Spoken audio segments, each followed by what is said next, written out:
Hi. Today, I'm going to tell you about the most important book that I read in medical school that completely changed my life. I'm going to tell you about Grapes of Wrath. And I think it should be a required textbook reading in every medical school in the globe. You see, when you look at the backdrop of why John Steinbeck wrote that novel, he really was a realist.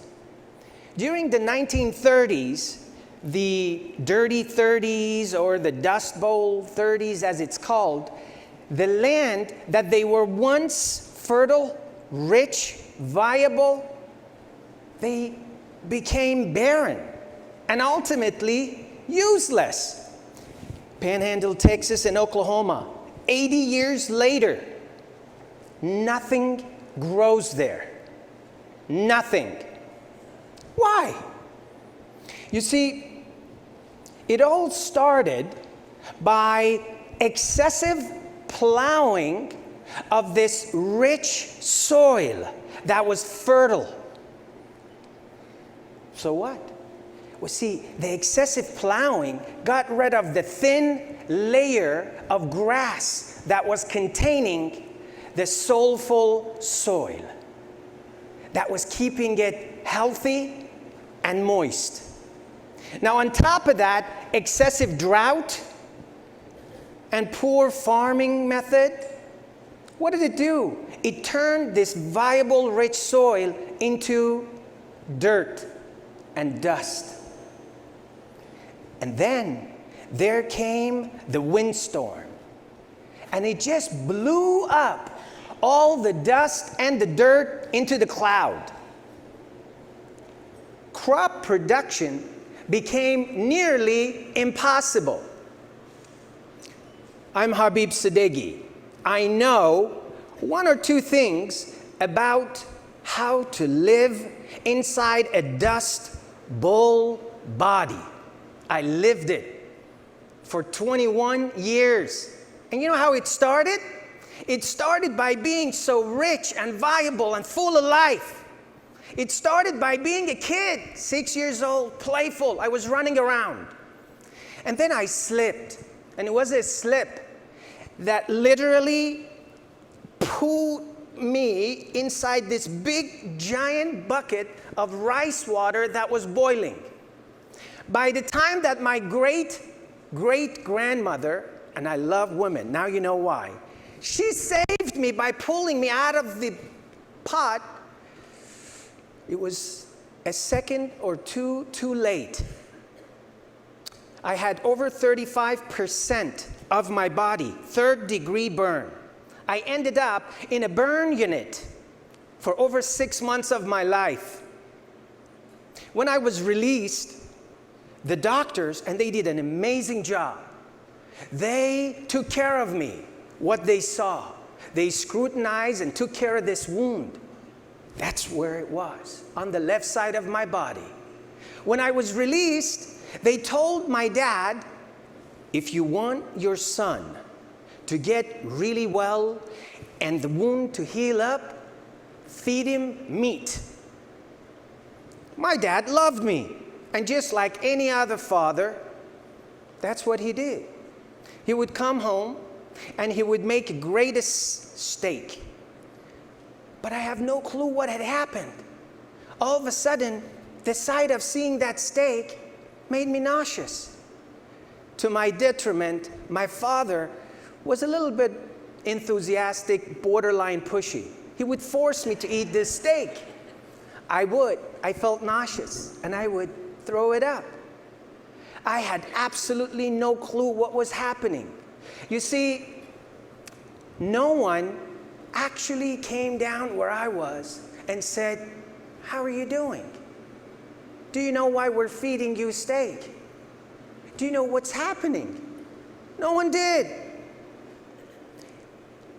But life is great, because the answer and the remedy came when I was second year medical school at the age of 27.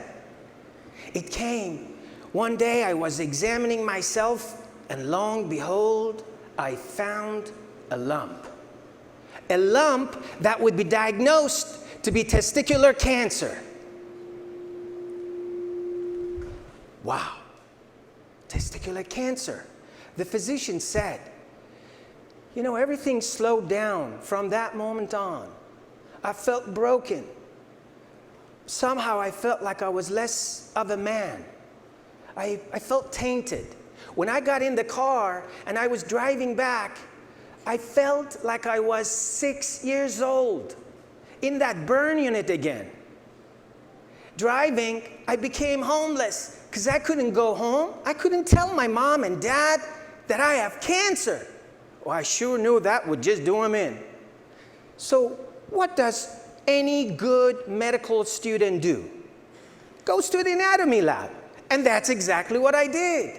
Walking into the anatomy lab, I don't know if it was the overwhelming emotion, feeling like I was gonna die, or the stench of the formaldehyde. But I'll remember my eyes had welled up, and there was an angel. My anatomy partner, Gary Ruelas. You see, today is Gary Ruelas' birthday, and I'm dedicating this inspiration that I'm bringing forward for you in place of humility to him. He was my angel. He looked at me and he says, "You're not doing well." I said, "Gary, I was just diagnosed with cancer." He said one of the most profound things to me, ladies and gentlemen. He said, "Let's go get lunch." We went across the street into this Mexican restaurant. I sat there. He looked at me and he said, "How are you feeling? How are you holding this?" And I just started telling him that I felt like there was this elephant sitting in my chest. My mouth was dry. I had no hunger. I didn't feel hungry. With his piercing eyes, it's as if he came in and he said, "Habib, I don't know the God that you believe in, but the God that I believe in is a loving God. He who hasn't loved hasn't known God yet, for God is love." And then he came deeper and he said, "You're gonna be okay. I don't know exactly what that means, but you'll be okay." Dear God, what happened to me? The elephant just flew away. My mouth was watery. I got my zest libido back. I actually raised my hand to get the waiter to come in because I wanted to order. Ladies and gentlemen, I ate not one, but 3 fish tacos. Going back, I just knew that if they wanted to take not only one, but both testicles, I was gonna be okay. That conversation changed my life. I took a year off of medical school, sabbatical, and I started looking at it. What happened? How could I be here, contracted, completely diseased, dirt, I'm gonna die? Within a conversation, I got my moisture back, and I'm like, I'm gonna be fine. So I spent a whole year studying this. You see, Gary contained my emotion.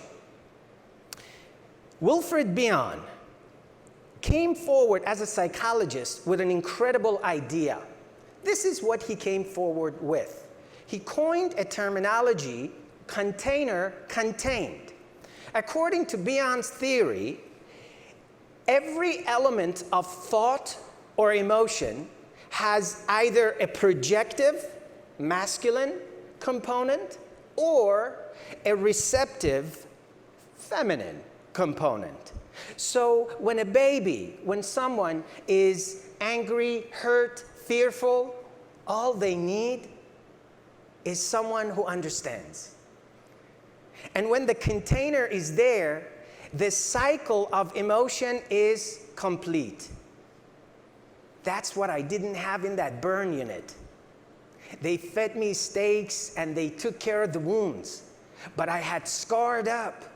I had created this keloid because no one could contain the hurt, the fear inside. Over 21 years, I was dealing with depression, anxiety, and it pushed me into this place of withhold, and I didn't tell anyone about what this older relative had done to me. That's why I got cancer. One day, I just got it. how I felt neglected, bad. God was going to punish me, my sexuality.